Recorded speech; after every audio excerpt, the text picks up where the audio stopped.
এই সিজনে সজনে ডাঁটার একটাও রেসিপি থাকবে না, এটা কি হয়? সবার বাড়িতে সজনে ডাঁটার একটা না একটা আইটেম তো থাকেই, হয়তো ডাল দিয়ে, না হলে সর্ষে দিয়ে, না হলে আলু দিয়ে ঝাল ঝাল রান্না।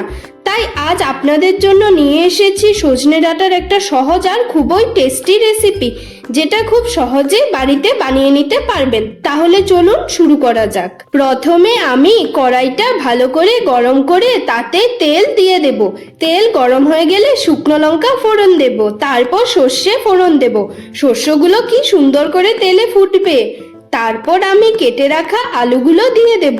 একটু নুন আর হলুদ দিয়ে আলুগুলো লাল লাল করে ভেজে নেব।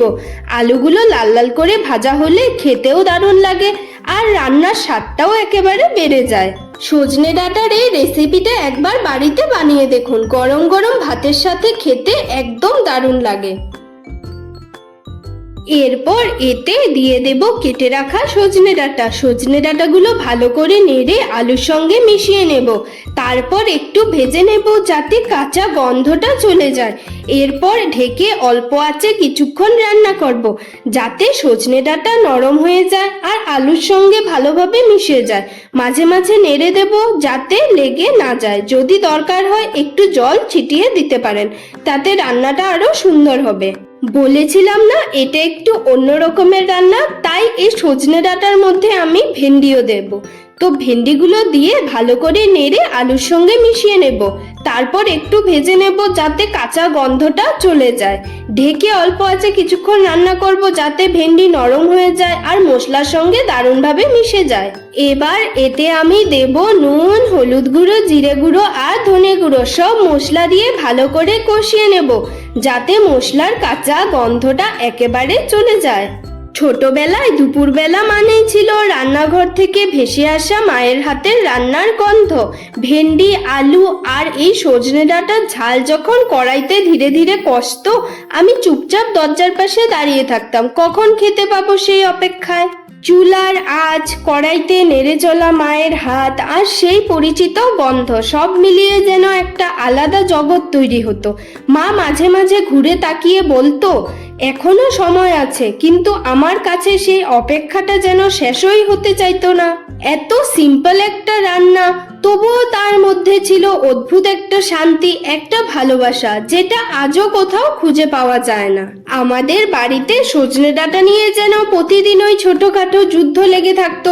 প্রায় রোজই সজনে ডাঁটা রান্না হতো। একদিন মা বানাতো সজনে ডাঁটার ঝাল, আরেকদিন সজনে ডাঁটার ডাল, আবার কোনোদিন সর্ষে দিয়ে। বাপরে, সজনে ডাঁটা খেতে খেতে যেন আর ভালোই লাগতো না। সজনে ডাঁটা বাবা বাজার থেকে কিনে আনলে আমরা তো বাবার সাথে যুদ্ধ লেগে যেতাম। আজকের রেসিপি একটু ইউনিক আর ইন্টারেস্টিং। ভেন্ডি, আলু আর সজনে ডাঁটা একসাথে। আমরা সাধারণত এগুলো আলাদা আলাদা করে রান্না করি, কখনো ভেন্ডি ভাজা, কখনো আলুর ঝাল, আবার কখনো সজনে ডাঁটা সর্ষে দিয়ে। কিন্তু আজ আমি দেখাবো কিভাবে এই তিনটা জিনিস একসাথে দিয়ে একেবারে অন্যরকম দারুণ টেস্টি একটা রেসিপি বানানো যায়।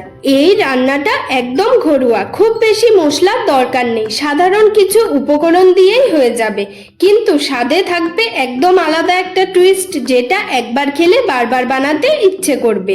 রান্নার প্রতিটা স্টেপ আমি খুব সহজভাবে দেখিয়েছি, যাতে যে কেউ বাড়িতে ট্রাই করতে পারেন। এই তিনটি সবজি একসাথে দিলে শুধু স্বাদই না, দেখতে আর গন্ধেও একটা আলাদা আকর্ষণ তৈরি হয়।